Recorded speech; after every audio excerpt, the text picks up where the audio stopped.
Welcome to the ANEW Insight podcast, empowering and inspiring your journey to optimal health. Hosted by Dr. Supatra Tovar, clinical psychologist, registered dietitian, fitness expert, and author of Deprogrammed Diet Culture. Rethink your relationship with food, heal your mind, and live a diet-free life. And Chantal Donnelly, physical therapist and author of Settled, How to Find Calm in a Stress-Inducing World. Here at City Club Los Angeles, we follow our guests' journey to optimal health, providing you with the keys to unlock your own wellness path. Tune in and evolve with us. Hello and welcome to the ANEW Insight podcast at City Club Los Angeles. I am Dr. Supatra Tovar, and sadly we do not have Chantal Donnelly with us, so I am flying solo today and we are thinking of her and wishing her well. I am super excited to have success coach and Dancing in the Kitchen TV star, Ashley Miers, here with us today. Yay!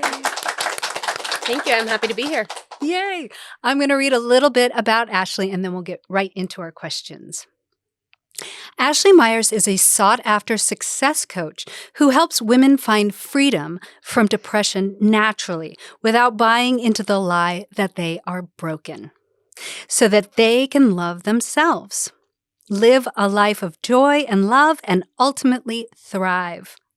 At the top of 2024, Ashley began the release of her new YouTube cooking show, Dancing in the Kitchen, which I'm going to be on and I'm very excited about, where she and co-host Elizabeth Russo utilize music and food as powerful tools for elevating mood and supporting mental health and well-being overall. In her online group coaching program, Transcend the Turbulence, Ashley guides a worldwide community of heart-centered clients to make impactful health and mindset changes. Drawing upon Ashley's own recovery experience, her degree in neuroscience, and blending skills and concepts from dialectical behavioral therapy and Kundalini Yoga. The foundation of the TTT program involves implementing self-care strategies to support self-esteem and success, and from there, clients progress to setting and fulfilling transformative life goals so that they can finally and fully step into their purpose, power, and potential. Ashley is a two-time speaker at the Mental Health America Annual Conference, a NAMI blog contributor, and a contributing author to the Entrepreneur's Book of Wisdom, an anthology by Holland Publishing. Welcome, Ashley. Thank you. Again, I'm happy to be here, and that is quite the introduction. Oh, thank you. Thank you.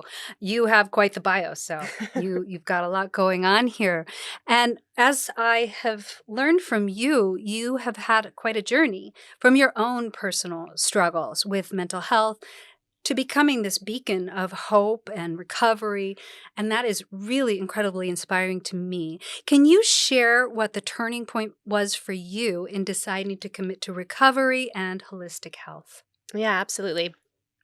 So there's kind of two answers to this for me. One being that the pain of the dysfunction had to become greater than the pain or discomfort of facing my fears and doing the work that it took to recover. Like, I had to have enough motivation to be able to get through the resistance that I had to my own recovery. Mm-hmm. And when staying in the darkness became more painful and less tolerable than doing what it took to recover, facing my fears, getting honest with myself and others, resisting my urges, self-harm or substance abuse, instead of acting on them, then that was a really key factor for me. And another thing for me was honestly motherhood.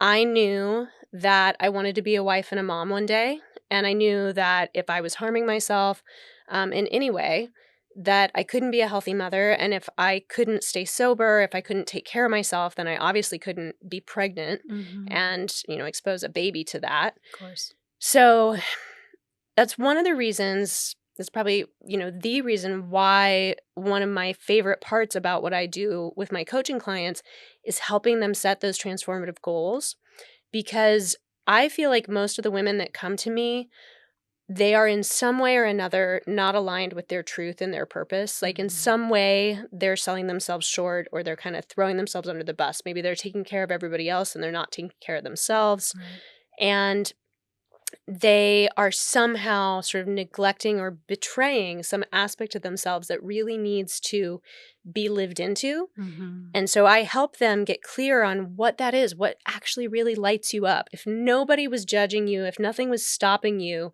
like, what would the dream be? Mm-hmm. Okay, let's figure out a plan. Let's reverse engineer that and make a plan so that you can follow to get there. Mm-hmm. Because I think that in my experience, the depression that women are experiencing when they come to me tends to be a result of them being out of alignment with that purpose. And it's like the gap, the distance between who they actually want to be, where they actually want to be, and where they're at right now, right? The pain Yes. of that gap. Mm-hmm. And so for me, wanting to become a mother was something that I could like pull myself forward to, something that I could care enough about to follow, and again, to kind of get me through the discomfort of what it took to actually change. Right. To the extent that you feel comfortable, can you give us an idea of what that looked like for you when you were in the midst of it? Yeah. If you don't mind. Absolutely. So, I mean, I had kind of like every vice and dysfunction that you could almost have. I had an eating disorder. I self-harmed. I was suicidal. I had multiple suicide attempts. I abused substances. What else did I do? Toxic relationships. I mean, kind of ran the gamut. Wow. But it ultimately all just stemmed from not being able to own my own worth, like to love myself enough to be able to have that deserving power of like, I deserve better than this. And even if somebody else is hurting me, if I'm feeling hurt by their behavior, I can love myself enough to choose not to participate in it. Right. Versus like, I need them to change for me to be okay. Right? It's a very big Yeah. difference. So it looked bad. It looked like I would use cocaine because I'd wake up depressed every morning, and it would like help me get up and get out of bed. And at a certain point in my life, I was isolating completely and would just stay in my apartment and make music and like do drugs. And then I never really liked alcohol that much. But I would drink to just pass out, to just kind of seek that oblivion and unconsciousness. So I had all kinds of unhealthy behaviors. Right. And yeah, at a certain point, that all became more painful than what it took to make it stop. Absolutely. And I think once you have the benefit of time, you gain a lot of insight as to why and how you got to where you were. With that insight, do you have that answer of why and how you got there? Yeah, I mean, I think that that's going to continue throughout my life to be like layers of an onion that I'm always unpeeling and kind of like discovering deeper meaning. But yes, like the traumatic things that I went through in my life that made me feel unlovable, that made me feel safe. And I think it's so fascinating when those patterns like come to our conscious awareness. And I just had one the other day where I was realizing like, oh, okay, when I was a kid, when I would ask for help, I would be told I was the problem and like the help wouldn't come. Right. And so then looking at my life and being like, what are the ways that I replay this? What are the ways this trauma has replayed in my life? And how have I continued to find myself or put myself in situations where I am trying to ask for help or support, but asking the wrong people. And, they're telling me I'm the problem. And finally reaching a point where I have enough trust in my own judgment and my own perception to be like, no, actually, I am seeing things clearly. I can discern the truth for myself, what my truth is. And I can choose to not believe when other people are trying to sort of like pigeonhole me into, you're the problem versus like, no, something's actually really wrong with what's going on here. And I can stand strong in that and set a boundary. Wow. Did you seek help yourself? I did at a certain point. Like in 2012, I started going to AA meetings. And I would go to an AA meeting and go home and use, and go to an AA meeting the next day and go home and use. And that was really demoralizing. I probably did that for, I don't even know. It might have been like a year. Wow. And I don't think I ever got more than a day, 2, 3 days tops. And then I ended up moving to Nashville in 2013, and I was able to finally stop doing the cocaine because I wasn't going to ask anybody for it. And so I was able to like break that. But then I was still drinking alcohol. I was like smoking cigarettes at that point, which was something like I never thought I would do. But I'd reached a place in my life where I was so just in so much despair and like low self-worth that it was like nothing matters. What's it matter anymore? Yeah. And I didn't even like cigarettes. Like my pattern with cigarettes was like I would smoke one and hate myself and then feel like I should smoke another one. Like, well, it's the addiction. And then I think it's, if you could equate it to something, I think it's a slow way to kill yourself, essentially. Right. I think that it comes from a place of low self-esteem and low self-worth. And, you know, how did you end up quitting cigarettes? In 2014, I moved back to LA, and I just reached a point one day, and I don't even know. It's hard to say like what the breaking point was that day, but and I share this with my coaching clients. It's sort of part of the story I share with them about what my experience was. I remember sitting in this armchair and just being like, I'm done, like no more. Yep. And it was so intense that I don't know what you want to call it. Like if it was a Kundalini awakening, if it was a psychotic break, if it was, I don't know, but I had a really crazy week, and it started with that moment in that armchair and drawing this line and being like, I'm done. And then I forced myself to like get up and take a shower because all I wanted to do was go back to bed. And so I was doing this contrary action of like, but I'm not going back to bed. No, I'm not letting this control me anymore. Wow. And I got in the shower and I literally had to talk to myself out loud to drown out the subconscious voice that was just telling me to stop and go back to bed. And every time I would stop speaking out loud, I would just find myself like standing frozen in the shower, almost like catatonic. And then I'd kind of recognize it and be like, I am picking up the shampoo. I am putting the shampoo in my hand. I am rubbing my hands together.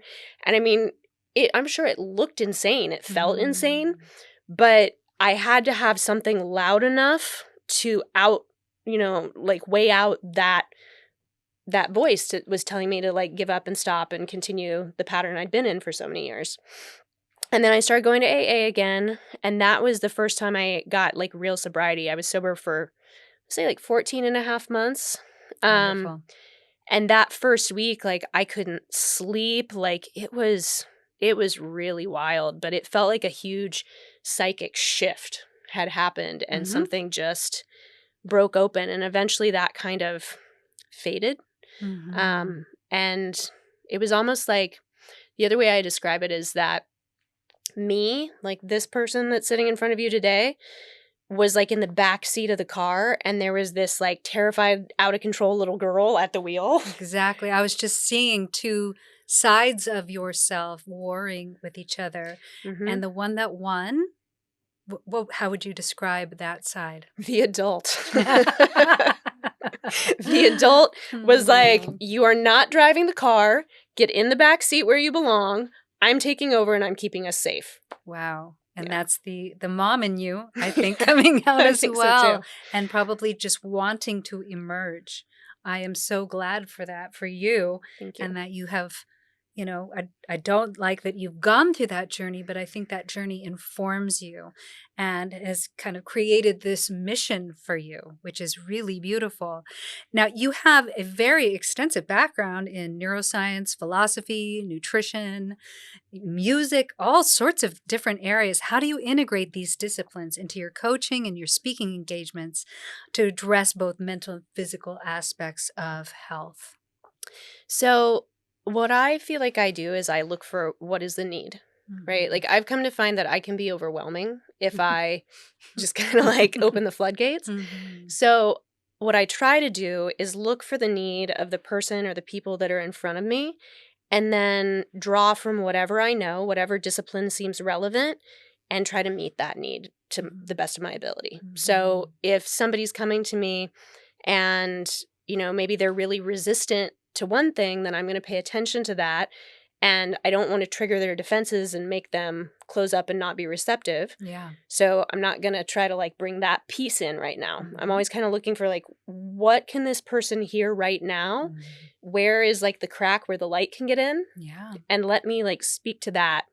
And what I find is that like as people feel safe and they trust and they start to like address things and get a sense of accomplishment from that, then they become receptive to a little bit more. Mm. So, I mean, it's sort of a circuitous answer, I suppose, but all of those various disciplines can be useful just depending on Oh, yeah. what someone's interested in, what they're receptive to, what they're not receptive to. Oh, I relate completely. I mean, I have the psychology background, the dietetics background, fitness background, and I find that it's really about motivational interviewing in the beginning and just trying to figure out, like, what are they ready for? What are they open to? And no one is the same. They're all, coming from different backgrounds and, different areas of the country and all of that. And I think having a lot that you can pull from and integrate into your approach is really helpful. How do your clients receive that? I think they love it. Like, my coaching calls are so, my clients rave about them. Like, that is the thing that they're just like, this is such an amazing experience. And oftentimes they're like trepidatious when they come to it because, the thing that I find a lot of them have in common is this idea that they're all alone. They're the only person that's like this. Like, they're a weirdo, they're a freak, they're, whatever, because there's so much stigma about mental health. It's not something we can talk about. And so many people have that idea that they've been enculturated with. Yeah. And so they come to these group coaching calls. And at first, it's like, I'm not comfortable sharing my vulnerability. And then they realize what a safe and sacred space it is, and that we just dive into whatever is relevant for any given person. And then I even notice like a certain amount of synchronicity that happens where like something I'll be going through in my personal life will be relevant to something that somebody brings up on a coaching call. And some experience that I've recently had will allow me to speak to what they're going through in an informed way. And it's a really beautiful synergy that it feels bigger than. Yes. It even goes beyond, these like neuroscience, philosophy, nutrition. You also have the use of various therapies like EMDR, DBT, Kundalini Yoga. Tell me about those practices and how they complement your coaching. Absolutely.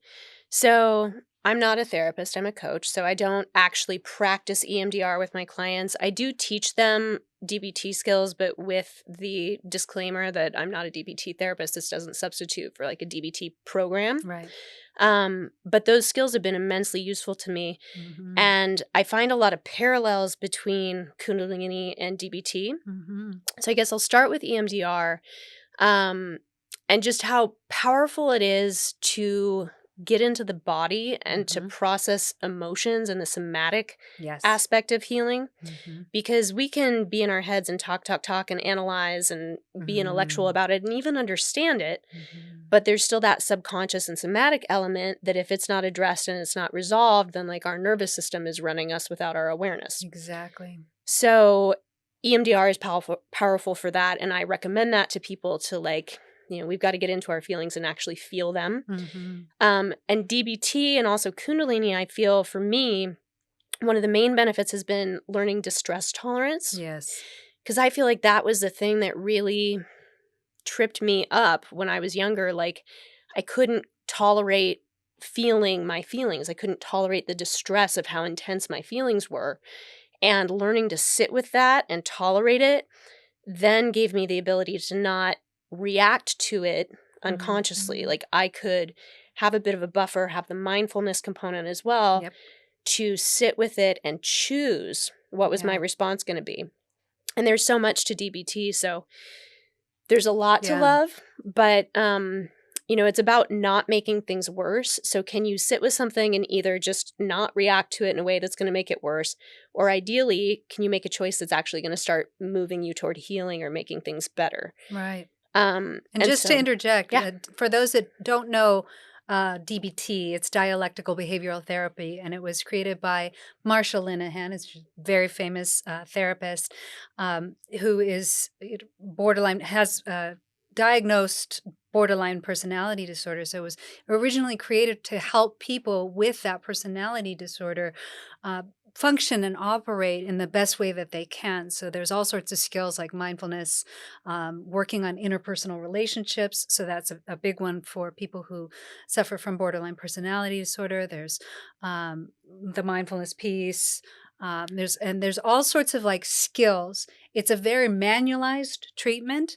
So that's what she's saying is, she to practice that, Marsha Linehan encourages people to be certified in it and to follow this certain protocol. But all of us therapists, we draw a lot of use from her interventions, a lot of her worksheets and things that you do with clients. So they're very, very helpful for anyone who's suffering from something very difficult that they're just trying to work through in their lives. Yeah. Well, and as a mom, these are things that I teach my kids now, because I truly believe that if we all learned these kinds of coping skills as children, we would live in a radically, radically different world. Absolutely. So in terms of Kundalini and DBT, I feel like Kundalini was an active practice for me with the distress tolerance, because if you're getting into a pose that's really uncomfortable and you're sitting there and you're enduring it for X number of minutes, your mind is going to kick up all this stuff, like, this hurts, I shouldn't do it, maybe I'm actually hurting myself, this is stupid, why'd I sign up for this in the first place, like whatever the chatter is, right? Yep. And so you have the opportunity to just stay in the discomfort and witness the chatter. And by practicing that and having an experience of transcending it, overcoming it, not letting it dictate your behavior, Beautiful. you then can take that experience out into the rest of your life and apply it in other areas. Like, let's say I'm having a difficult argument and I really just want to yell at this person. Oh, I recognize that I'm having that intense sensation, that urge to yell. I can tolerate it and I can choose whether to engage in it or not. Right. And by doing that, I can direct my experience. It's like a fork in the road. And if I yell at the person, it's probably going to take me down a route I don't want to go. If I am able to tolerate the distress and make a better choice, I'm going to have a different outcome. And over time, those outcomes repeated consistently, I'm going to have a different life. I love that. And give our audience a picture of Kundalini Yoga for those who don't know exactly what that is. So Kundalini Yoga is kind of like the kooky kind of yoga. Most people are more familiar with like vinyasa yoga, flow yoga. You go in and you do a series of poses. Yeah. Kundalini has mantra and it has breath work. I love mantras. Love. Well, it's so interesting. They teach in yogic philosophy that the tongue is actually activating acupressure points in the palate that then translate to like neural activity. And that it also releases like a cascade of endocrine system, like hormones and neurotransmitters. And it's fascinating to learn. And I don't think that the research has probably really been done to catch up with the philosophy from the yoga point of view, but fascinating ideas.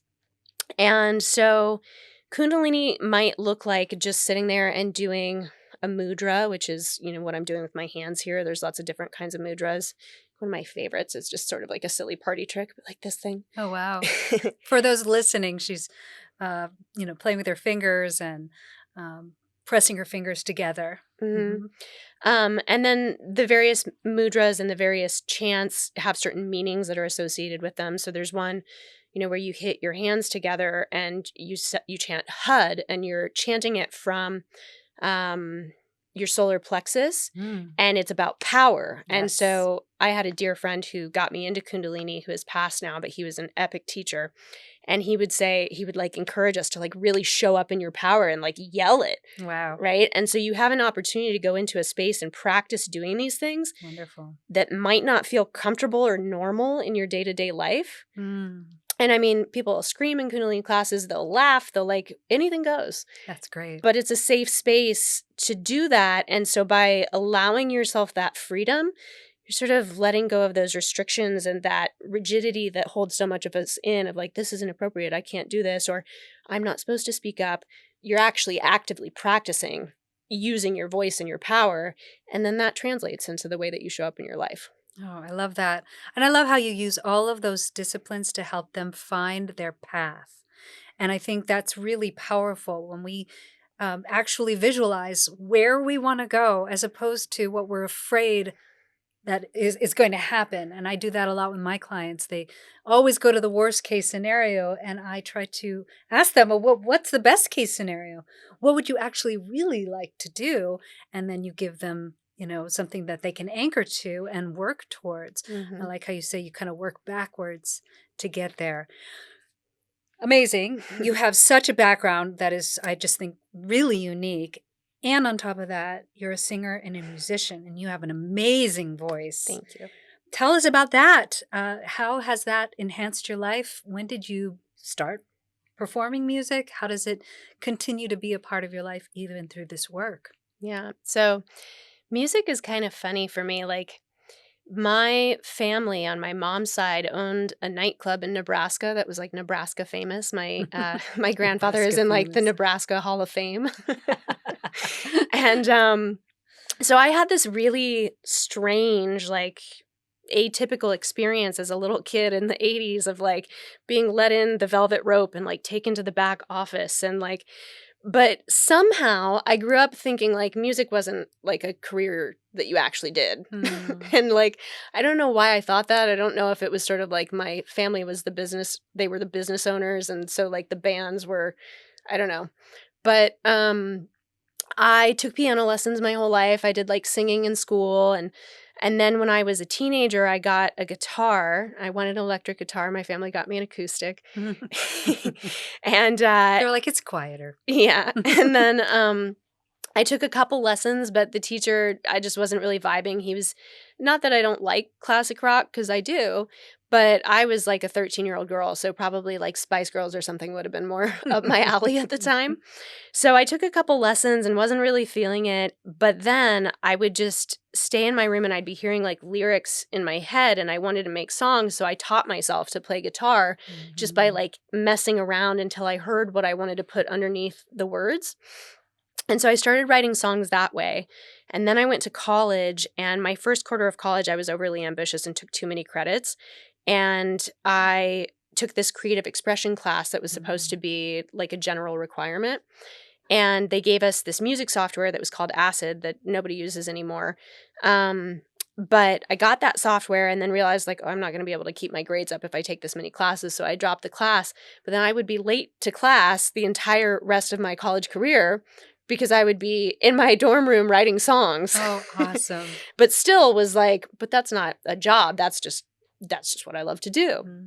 And then I moved to LA after college, which was kind of funny too, because I studied neuroscience in college and like biology, communication, nutrition, philosophy. And then I was like, but what would I want to do for a job? I don't really want to sit at a desk. And I was like, I could act. I can do that. I see what's happening on the TV here. I'd like, that sounds like a great, like different every day. Like I get to be fit and healthy. That's part of the requirement. Like there was a lot to like. So I moved here for that.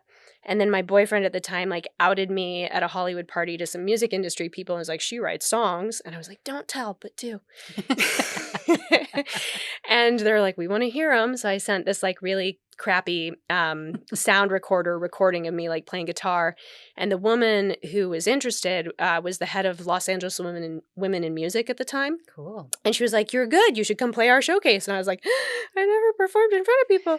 So then I started doing open mics. And that like one thing just started leading to another with music. And it was very much like, it just felt meant to be. And I would say in terms of like my mental health, that music was like my diary. It was my way to process. And that was challenging because getting up on stage and sharing that felt so vulnerable. Yeah. But there was this part of me that like, even though I was terrified, really wanted to be seen, I think.